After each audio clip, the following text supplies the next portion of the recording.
Hello and welcome to the second in our series of webinars from our studio here in the UK. This one called CL and QL System Design. In the studio today we've got myself, Karl Christmas, and me, Andy Cooper. And in the background we've got James and Ascot running the cameras and the audio systems. Quick bit of homework to start with. If you're watching on a tablet like this, sometimes the zoom system cuts off the edges, so it might be better to watch it in portrait mode, but it depends on the system you're running it on. Andy, what are we talking about today?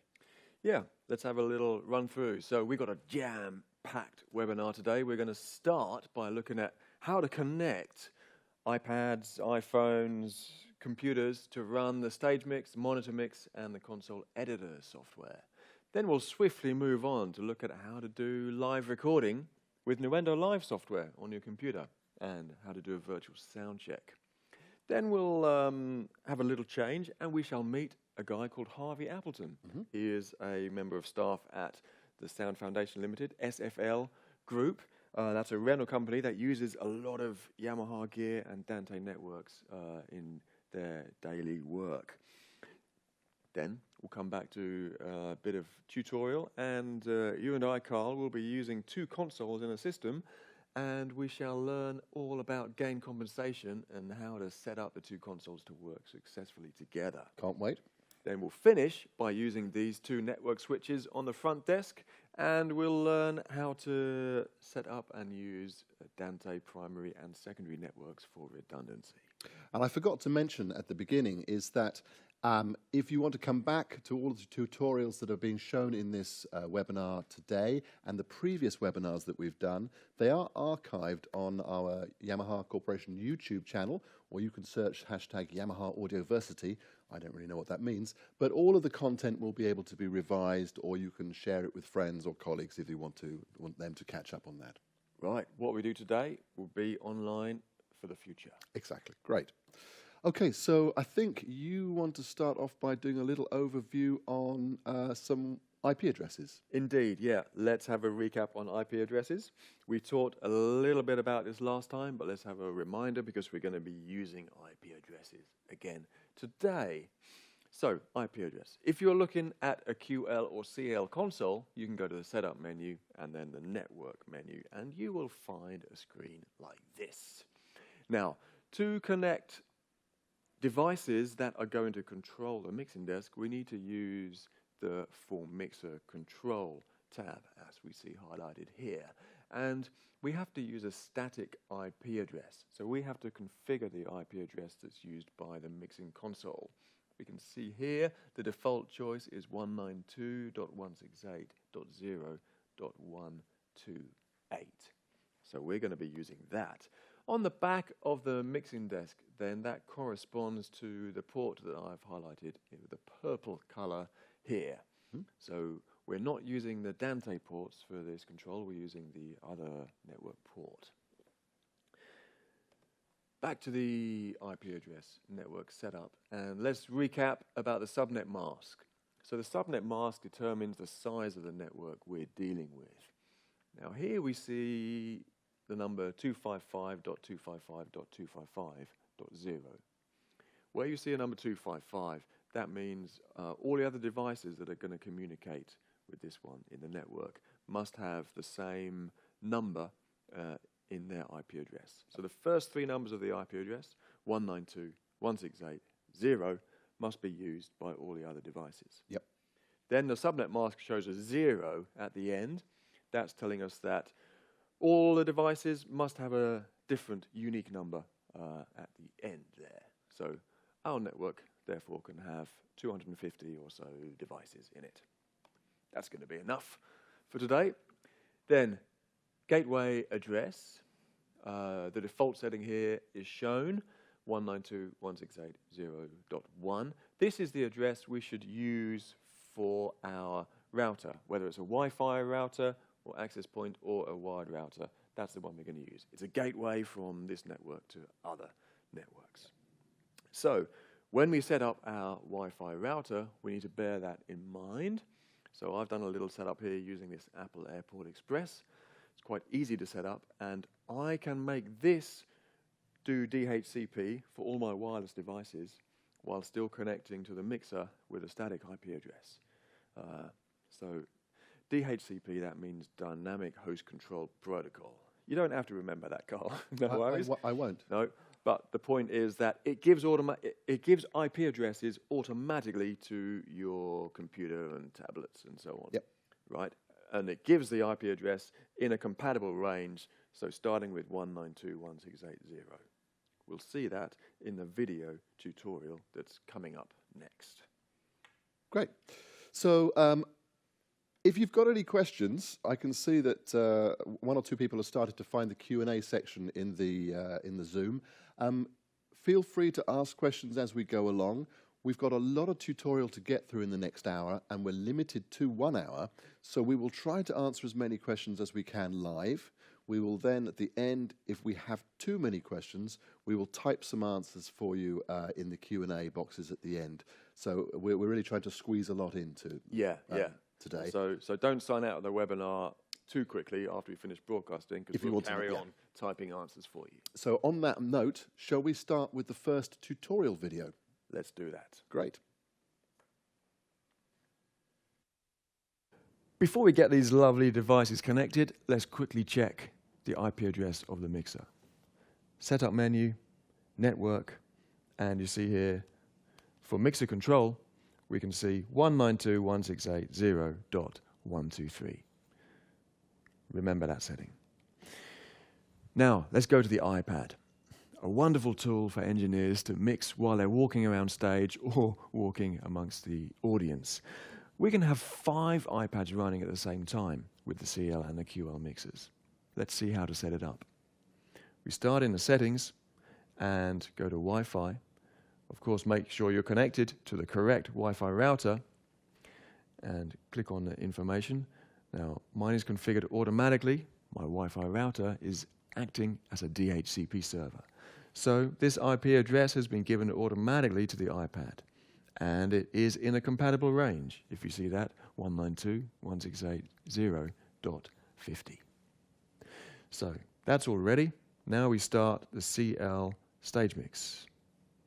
And here we have to add a new mixer to the app. So add mixer, then give it a name. Could be anything. I'm just going to say CL3. Next, we enter the IP address of the mixer. So 192.168.0.123.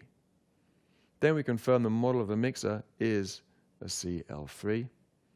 Here we can see the IP address of the iPad is confirmed. Let's add that.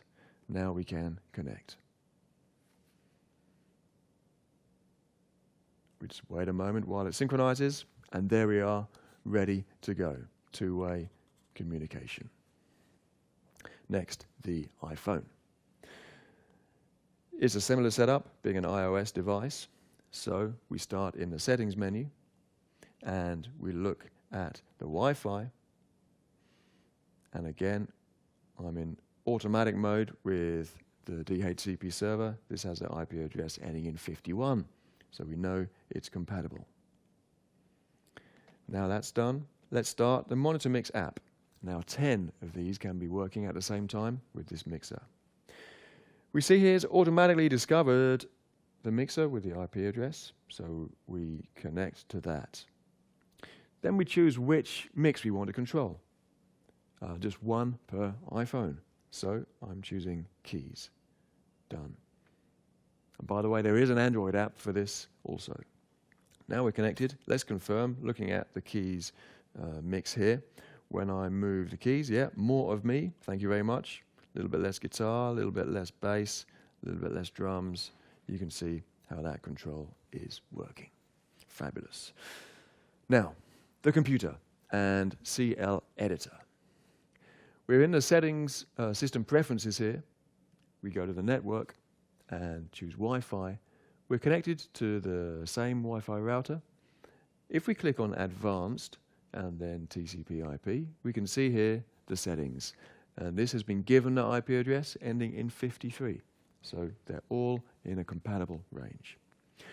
Of course, you could use wired Ethernet with these devices to control, but the beauty of using Wi-Fi is that the Wi-Fi router can act as a DHCP server, so all these IP addresses are assigned automatically. So let's find the CL editor, open that. Then we have to go to the File menu and choose System Setup, and we enter the IP address of the mixer. So if you remember, it is 192.168. Press the tab to move to the next window, 0, and then 123. And we choose the mixer type here is a CL3. Click OK. Now it's online, and we can press resynchronize and then choose which direction we want to transfer data. We could transfer from the computer to the console, but I want to transfer from the console to the computer. So let's go, and that's transferring all the data. All the scene memories and libraries are transferring. Then those settings could all be saved as a file, copied to another mixer, emailed to another engineer, for example. Or you could just keep it online to have control. And pretty much every mixing function can be controlled. You can see the channel strips here of 16 channels. We have windows for all the libraries, scene memories, and all the effects, premium rack and graphic EQs. So that's just about done. Yes, we got buttons here to choose other channels to look at. And here in the Windows menu, for example, we could go to the rack, see the virtual rack, there's graphic EQs, effects, and premium rack there. So they can be configured and monitored on the computer at the same time as the mixer. So that's how you set up all your control devices to wirelessly control and monitor your mixer. So let's look at the steps to get Nuendo live connected so we can do live recording and then a virtual sound check. We're going to start in the mixer and setup menu, network, and for device control.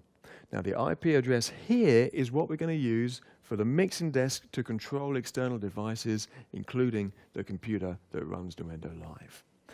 I've got the auto IP setting here, so we know by now I'm using an IP address in the range 169.254.something.something. That's the automatic IP range used by Dante. So now let's move over to the computer, and a few things first. I'm disabling Wi-Fi, and I'm using a wired Ethernet connection.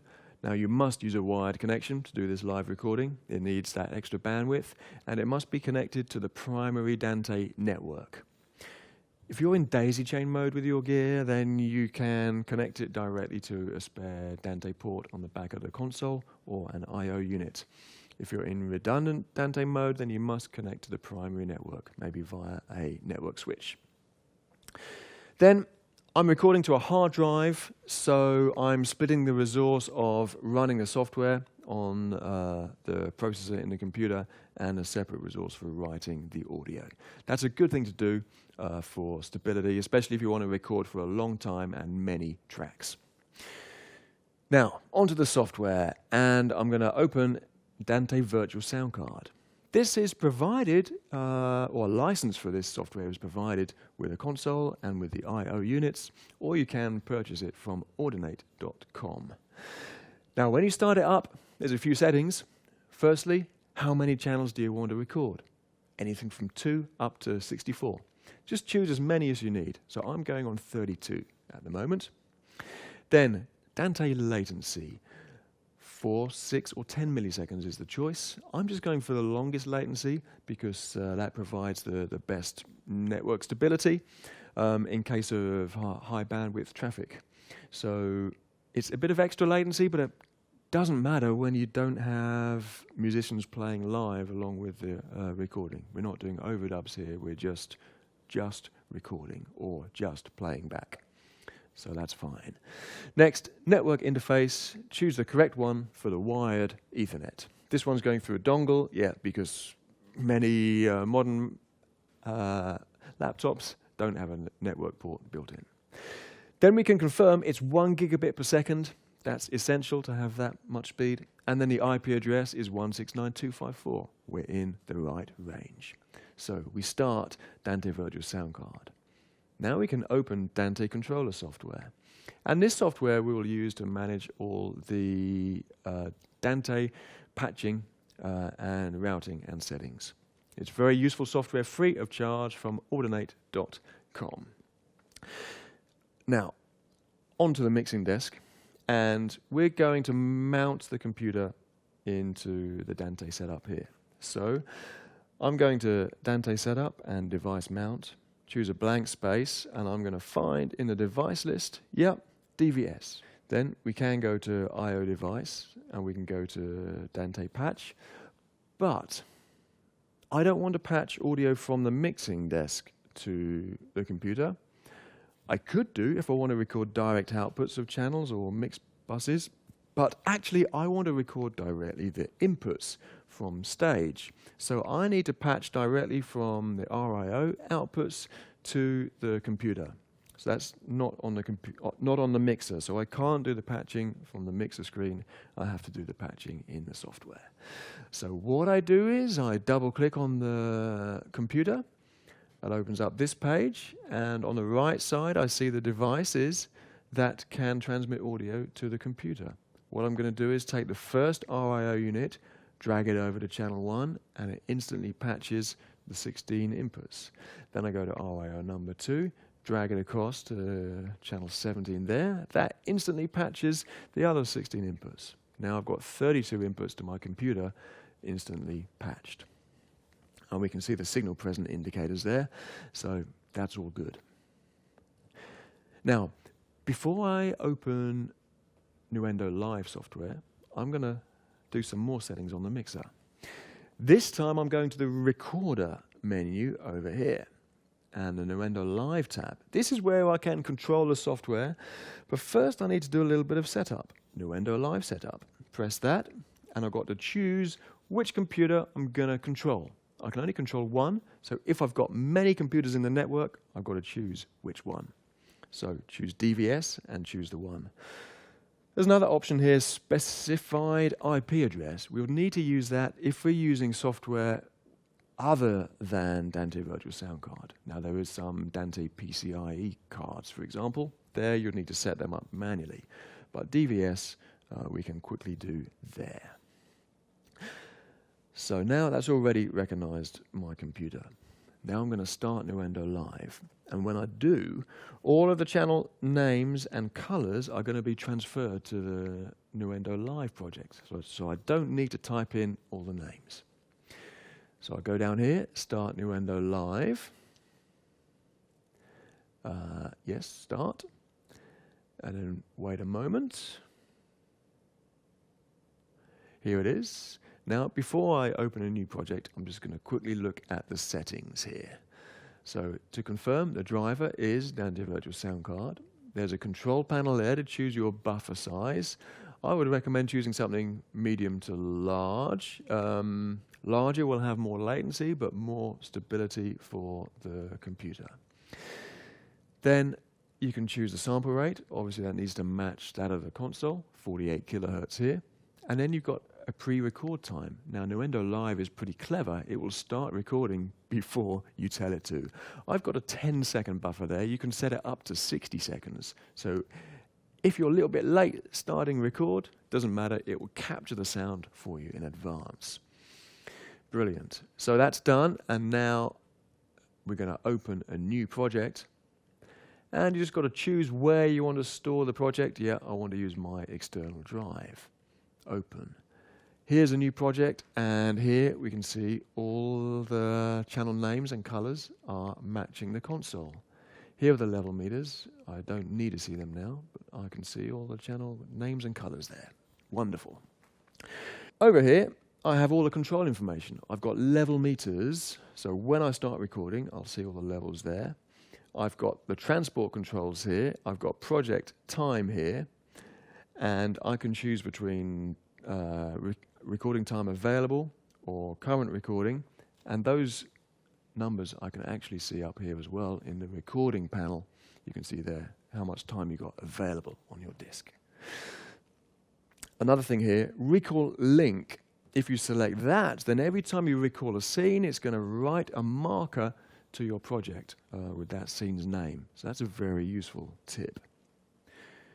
Now, to start recording, it's very, very simple. I'm just going to press easy record. There. What that does is it arms every track. It finds the end of the project. In case you've done some recording before, it's going to ensure you're not going to overwrite that.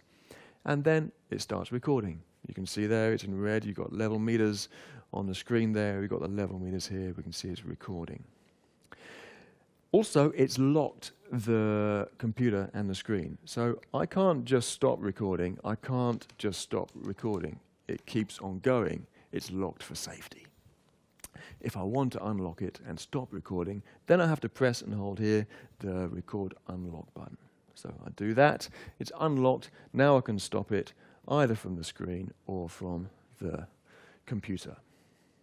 Now that's finished recording, maybe we want to play it back, listen to it, do a bit more mixing. You know, after the band sound check is finished, maybe we want to carry on adjusting the sound. We want a virtual sound check. So let me show you how to do that. So of course, first you go back to the beginning of the project. But we want to get the sound from the computer to the mixing desk. But currently, the mixing desk has the sound coming from the I/O units. We have to change the Dante patch. So it's nice, there's a shortcut to the Dante patch right here. So we press that, and then we can see we've got inputs coming from the I/O units. I'm going to save that because it's going to be useful to recall it quickly later. So store, yeah, it's already got a name there, Rio inputs. Let's store that. And now we need to change the patch. Instead of having the RIO unit, we want DVS, Dante Virtual Sound Card. There's channel 1, done. There's channel 2, done. And there's channel 3, done. Now, to be honest, it'll take a little time to do all those channels on the console. So let's do it faster on the computer using Dante Controller.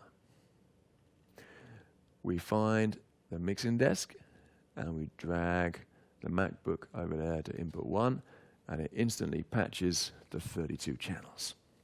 We can see that here, and we can store that. Then store it as DVS, Dante Virtual Sound Card. Store. So now we've got two sets of patch available, from computer and from our I/O units.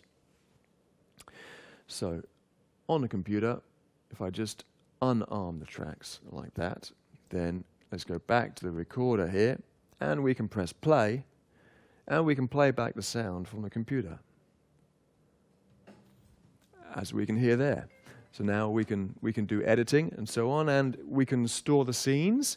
And because the Dante patch isn't included in the scene, we can make any adjustments to EQ, effects, and so on, and store them and keep them.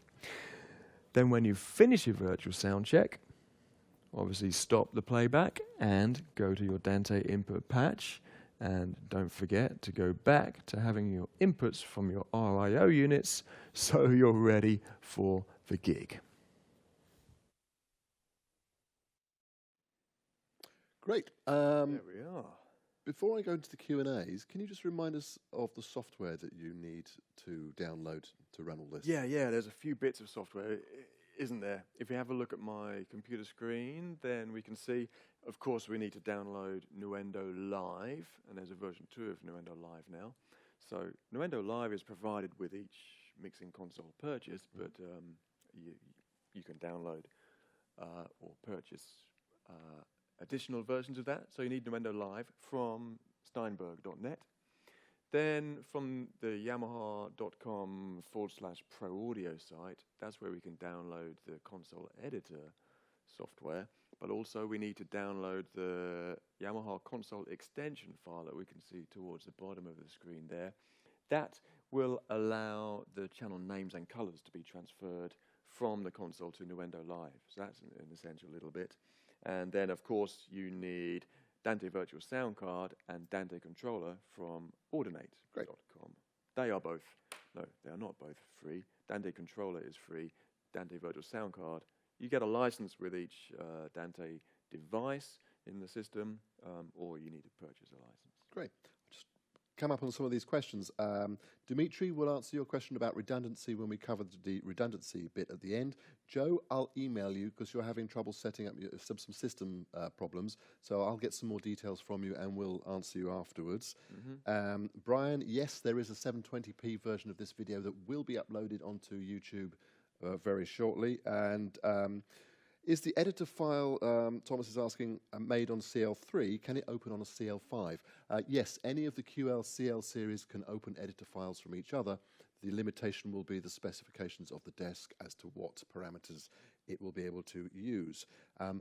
Let's go on to you went to Reading to go and visit SFL. Yeah. James and I had a nice trip to visit SFL. We managed to drive through a bus lane. No fine come our way yet, but we had a good time visiting them. They're a very friendly bunch of people, and they are busy using the Yamaha systems at many events. So we found out about that and got a few tips from them. Let's watch this. Great.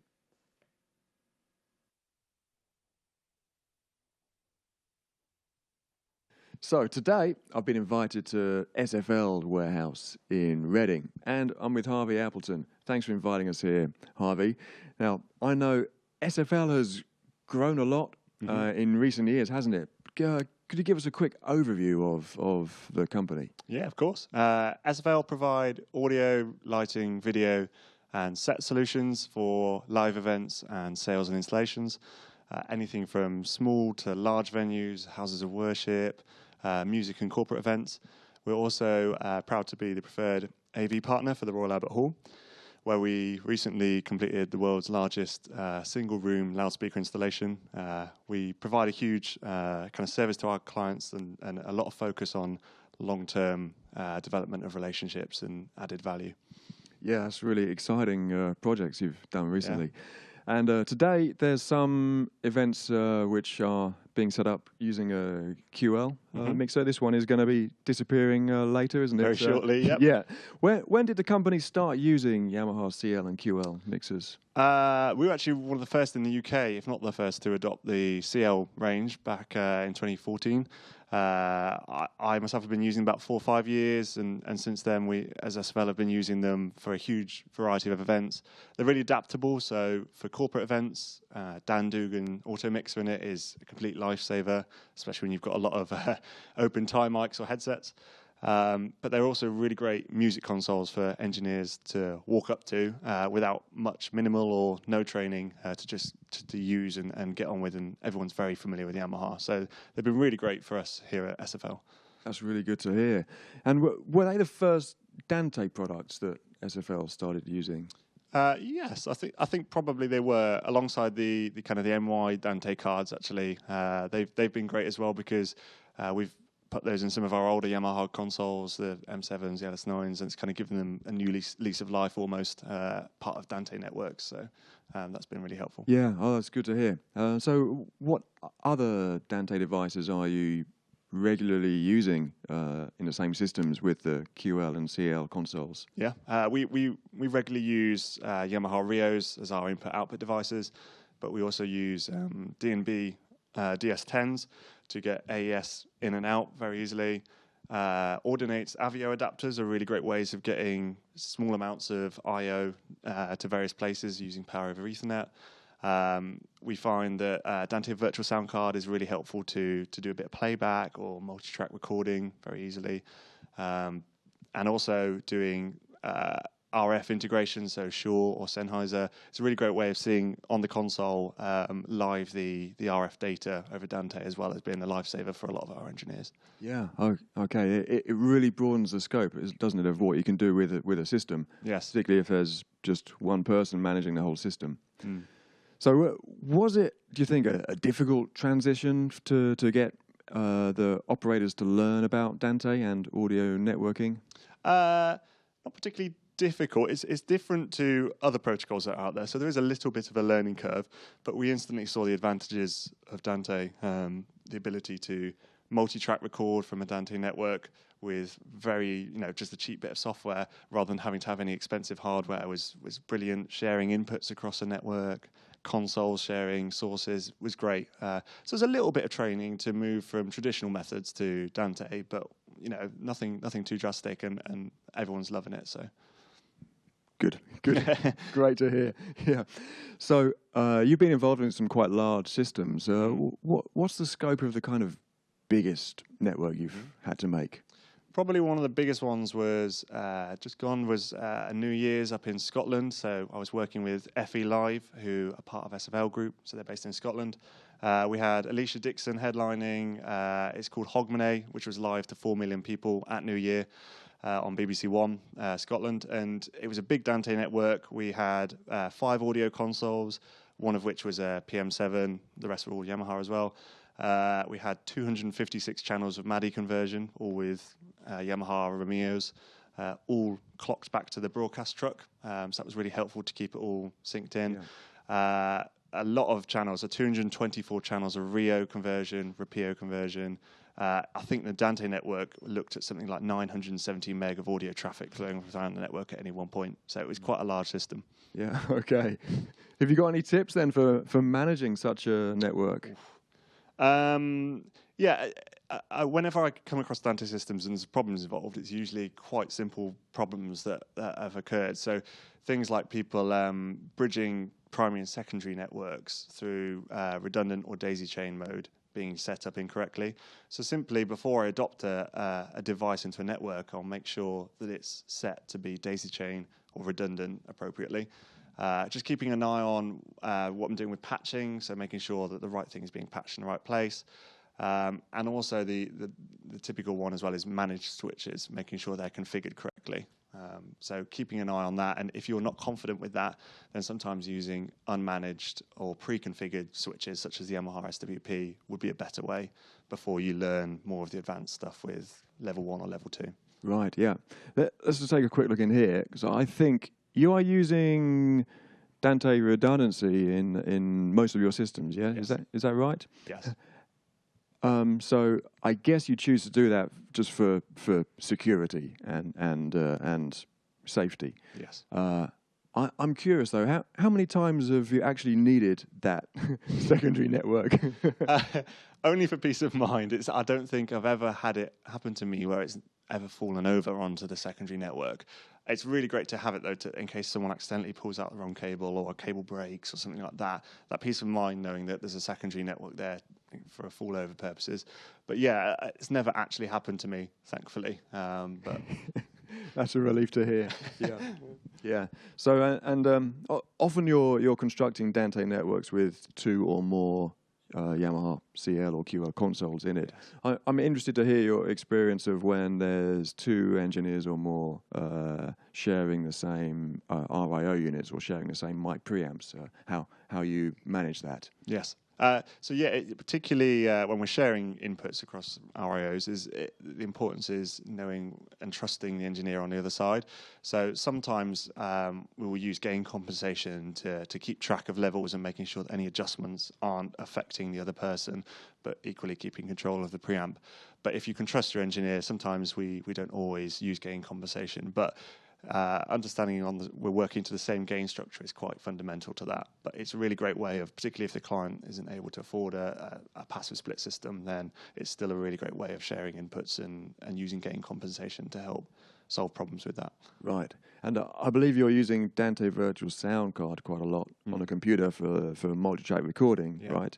So then it's good to know you've got a stable gain structure for that as well, yeah? Yes, exactly. Healthy coming in gain, yeah, absolutely. And you're using DVS for virtual sound check as well? Yeah, so DVS we use it quite a few things. Virtual sound check being one of them, really easy way to just play back through CL, QL, whatever it might be, a sound check if the band aren't present. We use it a lot of the time for multi-track recording.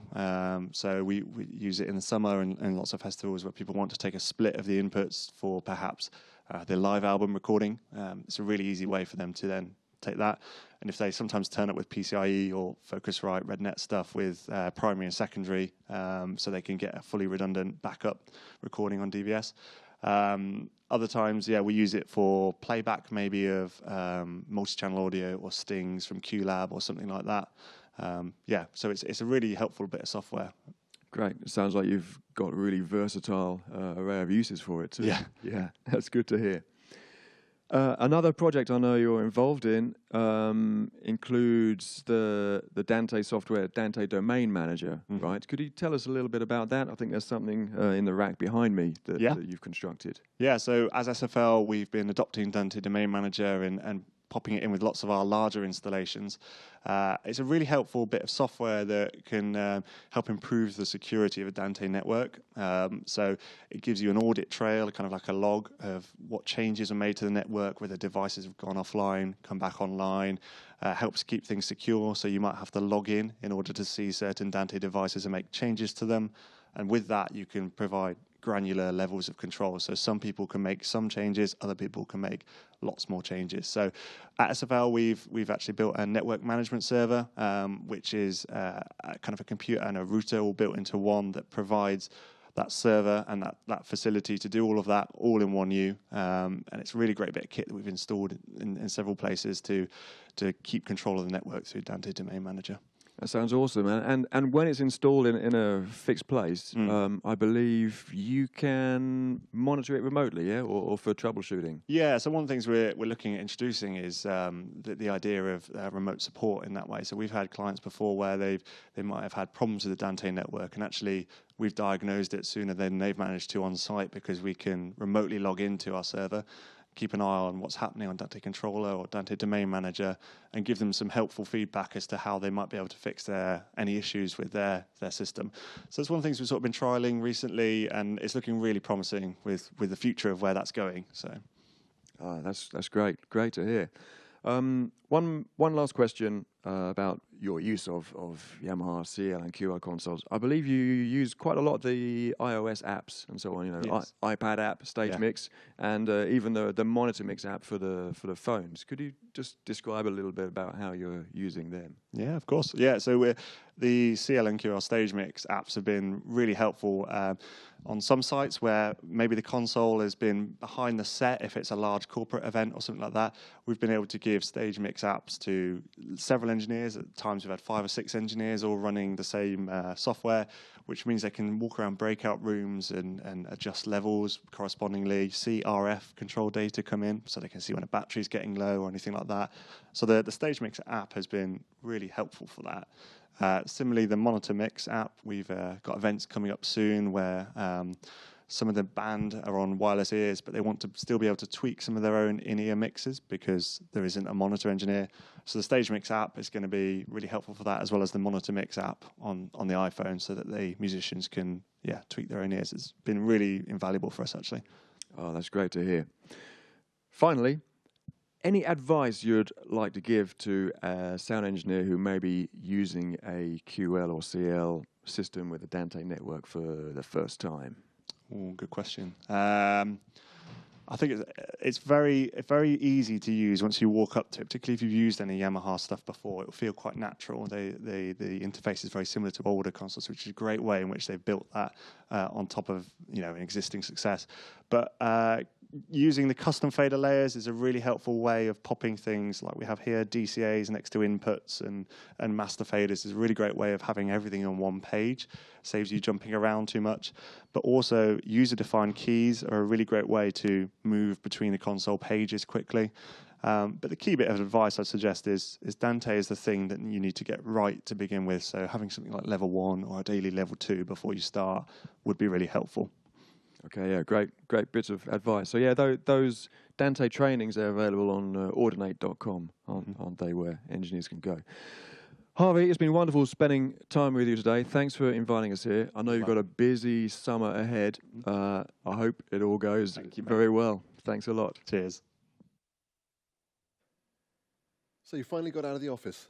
Yeah, Right. nice, eh? Thanks for all the questions that are coming in. Normally at this stage we do a song and dance routine just to keep the entertainment value up. But because we want to get those questions answered, I think we should go into the next training video section straight away. Let's do that. It could well answer some of the questions anyhow. Yeah, this next training clip Karl and I will be using two consoles together and doing a bit of gain compensation.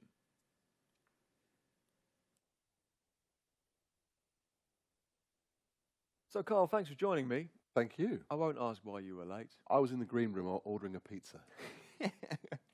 Anyway, while you were doing that, I was able to set up my monitor console and my RIO units. Okay. So I'm ready to go with all my gain set up. But I'm not. Before we connect your console, I don't want your mixer to interfere with my settings. Okay. So let's check a few things before we get you connected. Yep. Could you go to the setup menu and then Dante setup? In the left, yes. Yep. And then the setup page. Yep. At the top, what is your console ID number? ID 1. Oh, I'm ID 1. Okay. So could you choose ID 2, please? And apply. It says it's going to take around Apply. 30 seconds. Yeah.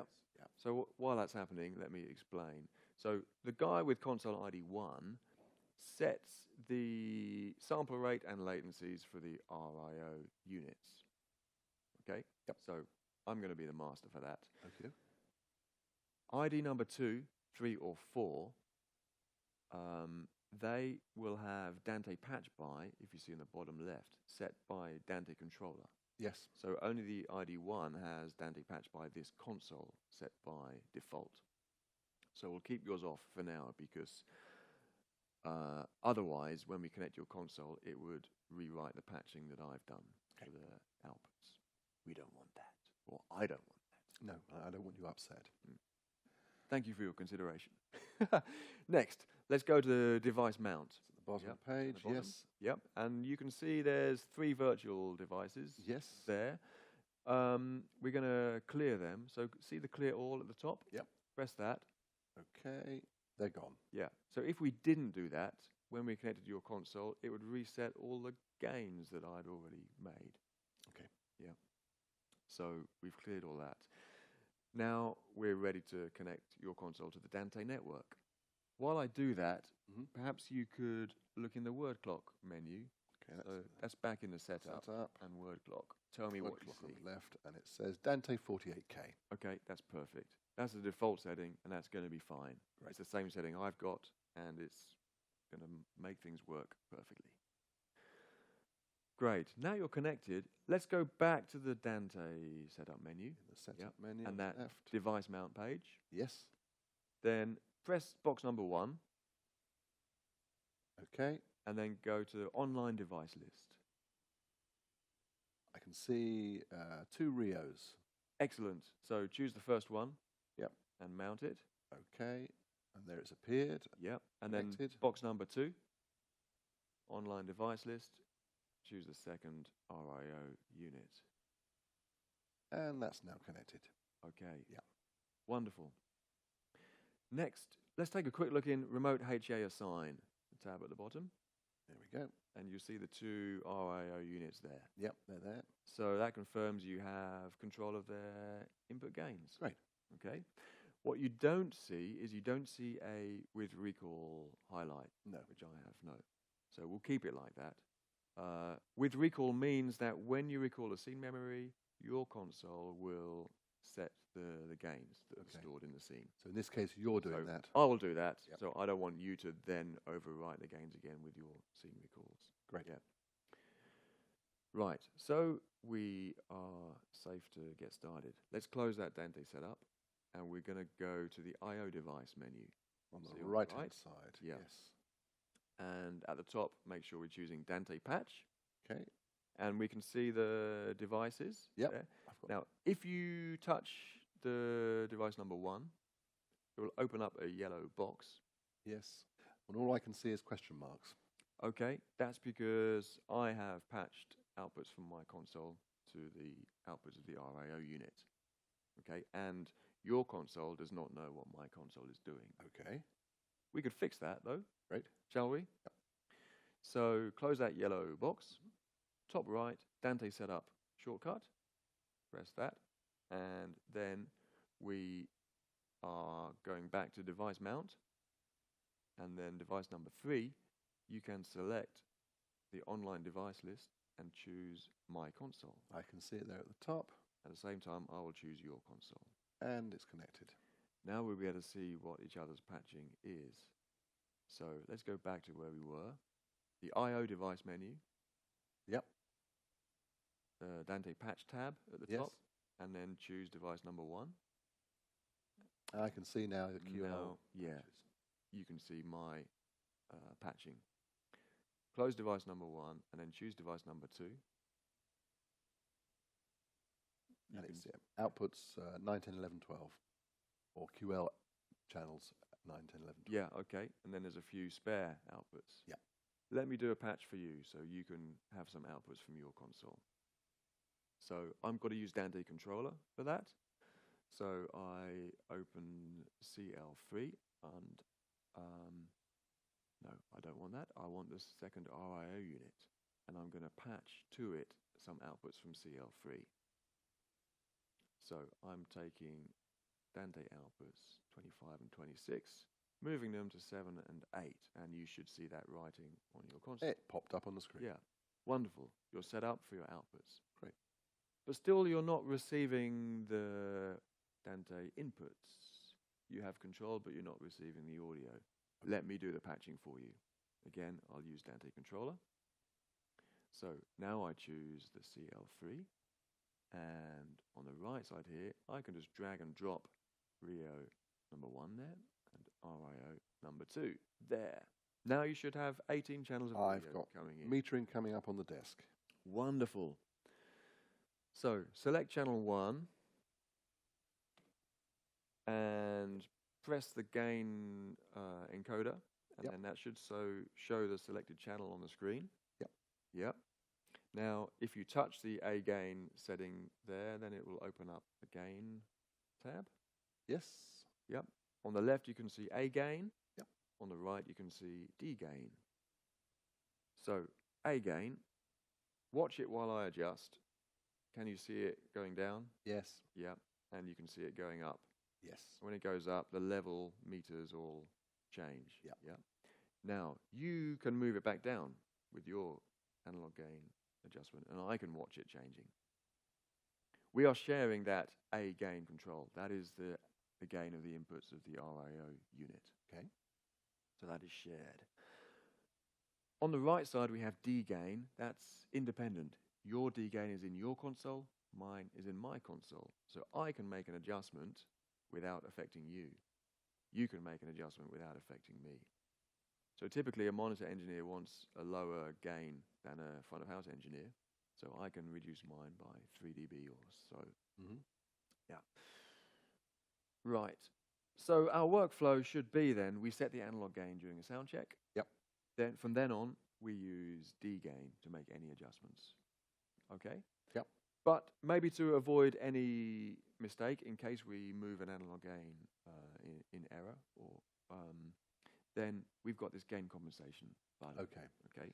So See if that? I make a silly move on my analog gain, I don't upset you as monitor engineer. Indeed. Yeah. So I'm going to switch on GC. You Yep. watch that.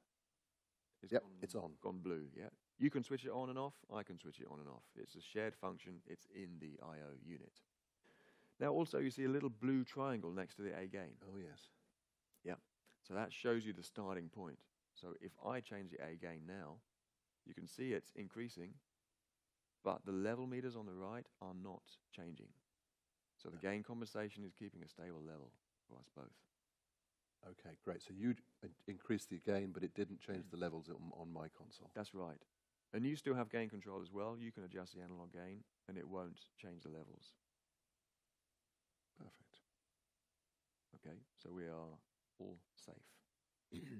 Now, if a third guy with another console came along, maybe to do recording or broadcast, maybe he's less experienced with A gain and digital gain, so he only wants to use his analog gain. What we can do for him is we can set his AGDG link. So that's the one on the right here. So the AGDG link on the right, that's independent for each console. So we could switch it on for him. Then if he adjusts the analog gain, it's going to move his digital gain at the same time. So he will get a level change, but we won't. Okay, so I've switched that on. If I turn my analog gain knob, yes, I can see the digital gain is turning simultaneously. It's moving in tandem, isn't it? Yeah. So that means your analog gain will affect your signal in your console without affecting my gain. Yeah. Because the AGDG link is in your console and it's independent from my console. And I also see there's a AGDG link all on and all off buttons. So I can do the whole console. A shortcut for switching them all on and off. Done it. I think we're ready to mix the show. Great. Can I finish my pizza? Back to the studio. Hello. Welcome back. Yeah. We've been feverishly answering some of the questions that have been coming in, so thank you for sending those in. Andy, you wanted to point out something about refresh and I do. resume. Now, if we came back the next day to the same system, and if you were early and I was late, Yep, which is normally the case. I'm afraid so, then you would come along, you'd switch on your console, you'd switch on the RIO units on stage, but you'd leave the monitor console off because you don't want to interfere with my territory. Yep. But you would be greeted by glorious silence if you did that. Is that because you've sabotaged my system? Not exactly, no. I'm sure some customers will have experienced that issue too. And it's all to do with the refresh and resume modes of the RIO units. Let's show this slide that's on my computer here. Yeah. So at the top we see the original RIO unit. At the bottom we see the RIO D2. They have different methods of choosing whether you work in refresh or resume mode. So when you're in refresh mode, every time you power on the RIO unit, it's going to initialize. And it's going to wait for a console with ID 1 to set its sample rate and latency. Okay. And it's going to wait for a console that has with recall enabled to set its gains. So because my monitor console is handling them, if my monitor console is kept off, then that RIO unit will be kept muted. So in this situation then, we should be choosing resume mode, and then the RIO unit will power on it in exactly the same way as it was when we powered it off. And then it would be ready for you to use with audio and with gain control. Great. All good? Yep. Okay. Thank you very much. So next on the subject is redundancy. A bit of redundancy, yeah. So we got two switches in front of us. The top one is a secondary switch, which is not yet connected. The bottom one is the primary switch, which is connected. Let's take a brief look at this slide here. And this is the system we're going to make. This is the system we have right now. So when you're dealing with primary and secondary networks, it's always important to build your primary network first and test that that is working well before you move over to the secondary network. And of course, you have to set the RIO units and your consoles into redundancy mode as well. So on the screen of the consoles, you do that in the Dante setup, and on the RIO units, you do it from the front panel. So we have done that already. We're ready to get the secondary network connected. Let me just switch over to look at the Dante controller software. Let's zoom in so that we can see that nice and clearly. Is that available on the screen there? Not quite. Excuse me, I have gone slightly wrong. So in that case, in the PowerPoint, and move back to Dante controller. How does that look? That's what we want to see. Okay, so here we can see primary status, the QL5 is the master, secondary status, the link is down. Mm-hmm. Let's connect the cables here to the secondary switch. And we should see, there they're connected, and we should see then the secondary status coming online. There it is. Now, I'm going to play a little bit of music in the background, a little bit of gentle guitar. Maybe we can hear that. So we're going to keep the music playing and pull out cables and so on to see what goes wrong. So one key point, though, is, look, we've got the same master for both primary and secondary. Mm-hmm. That's key to showing you that both your networks are set up correctly and good. If you've got a different master on each, then you know there's a problem in one of the networks. So QL5 is the master. Let me disconnect the cable for the QL console. That's that one there. That's the primary, and then we should see the master is now moved to the CL3. Yep. But the audio is kept going, and the audio is coming through the QL console. I have the gain control here. Is this camera online behind me? Yeah, so we can see now Dante switched to the secondary port. We've got that warning on the screen there. Now, let's disconnect the couple of other things. That's the CL there. So then we'll see on Dante controller, again, the master moved again, and you've got a warning on your console now, Karl. Yep, I have. So cables cause more than 90% of all problems. What would be the most problematic cable? The power, The power to the primary switch. Yep. Yep. which is this one down here. Let's pull it out Okay, and see what happens to the audio. nothing. It's still going. It's switched from primary to secondary seamlessly, even when the whole primary network has gone down, as we can see on the screen Great. there. So that's a quick example. Let's cut that guitar Great stuff. and deal with any questions that are... Thank you. Yeah, we've got a lot of questions, some of which we're going to be typing answers to you afterwards and have been doing throughout the webinar. So, yeah, so there was a good one here. In a system with a CL5, a CL3, and RIO units, and Shure ULXD wireless mic systems, which one would be best used as a clock? Well, all of those devices have the same Dante module in each one, and each Dante module has its own clock generator, so you could use any of them as your clock. I would suggest you keep your consoles on the default setting, which is Dante 48K, and the consoles by default are a preferred master as well. So that would ensure that one of your consoles' Dante module is the master clock for the whole system. Yep. Though, really, it would make the most sense to have whichever Dante device is powered on first in the morning and powered off last in the evening, make that one the preferred master, because that's on all the time. And whichever device which has preferred master status is visible on the network first, that's the one that will stay and keep the clock master status throughout. And there's absolutely no need to use any external clock generator, like an Apogee Big Ben or whatever. There's no reason to use that at all in the Dante network. It is not going to improve sound. It's not going to improve clocking. Dante network clock distribution is way more accurate, actually, than any BNC cable carrying clock. Great. One quick question, one point somebody asked me the other day, talking about wireless control using StageMix and other apps. Is there a wired option to avoid interference from other Yeah, good question. So devices, which I've had a problem? Yeah, I always carry such a little kit with me because, when there's 1,000 or more smartphones in the audience, that can cause quite a bit of interference to Wi-Fi on stage. So let me just reach down in my toolkit down here.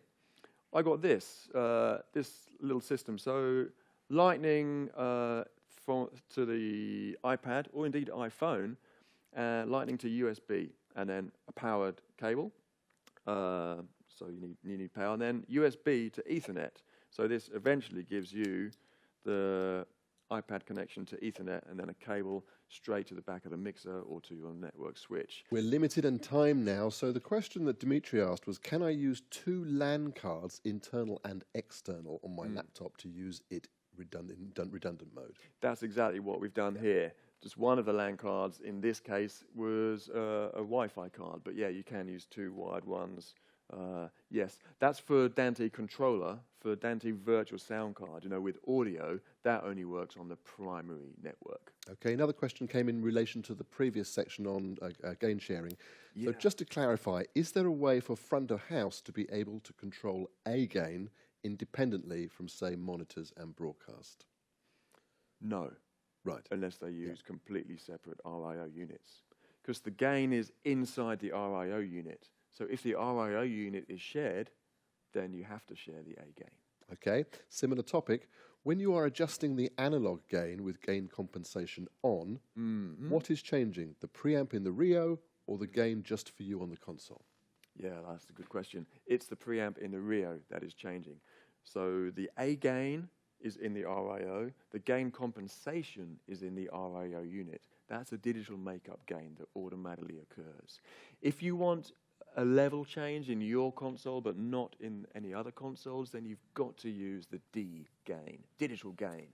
That is inside your console. Great. Next question from Tim. What should I do IP-wise if I want to share the same Mac PC for Dante Controller and Studio Manager without an external WAP? Yeah, good question. So when he says Studio Manager, I assume he means the editor software for the console.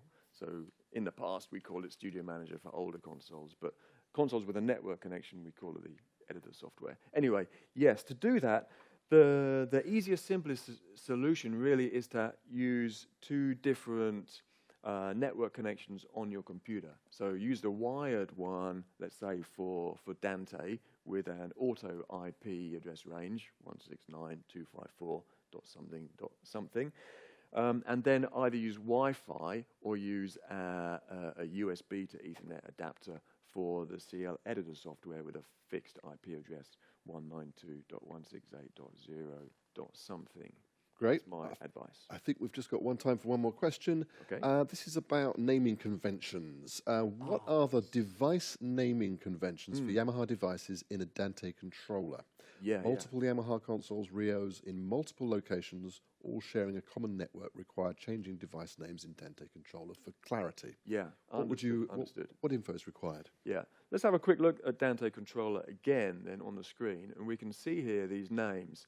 So what we must do is keep this part of the name, the Y00 number, and then dash. Let's keep that. After that, so from the Yamaha onwards, that can all be edited and changed to anything you like, but you must keep the Y00 number, or it's a hexadecimal number actually, these last two digits, so it could be a letter like A, B, C, but that you must not change. If you change it, then you will lose the control, the device control through the network.